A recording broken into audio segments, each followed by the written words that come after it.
ना आमर गोटे पेसेंट रो गोटे एक्सीडेंट रे गाड़ी रू पड़ी तार गोड़ भांगी गोड़ भांगिया द्वारा आमे एमकेसीजी हॉस्पिटल को नहीं थिलु सेठी जने डॉक्टर दिलीप कुमार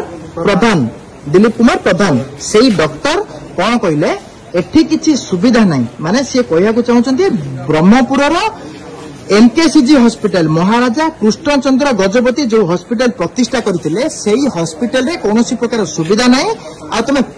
पेशेंट को मोर पर्सनल विनायक हॉस्पिटल बोली अछि सेठी को नहीं जाओ सेठी नेले मु तार प्रॉपर चिकित्सा करके 2 दिन भितरे सुस्थ करके घर को पठे देबी एहा द्वारा जेहेतु आमे कम पाठुआ आमे तांकर प्ररोचना रे आसिकी हमर 25 वर्षर गोटे युवक भाई को हमर किछि पिला तार भाई तार बापा आनिकी से डॉक्टरंकर प्ररोचना रे आसिकी विनायक हॉस्पिटल रे एडमिट कलु आ एई समय भितरे से पिलार जीवन चली जाइछि मृत्युवरण कला परे एमाने तत्परतार सह आमको फोन कले पेशेंट रो कंडीशन सीरियस अछि ताकू भुवनेश्वर नेबाकू पड़िबो किंतु से आमे आसीबा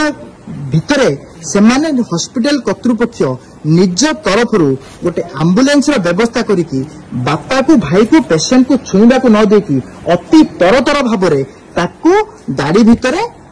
लदी देले एवं पेशेंट को छुईबा को देले किंतु पेशेंट रो भाई रो कहबा हिसाब रे एई समय मध्ये रे पेशेंट रो मृत्यु घटी जाइथिला किंतु जेते माने सब गोटे ड्रामा सदृश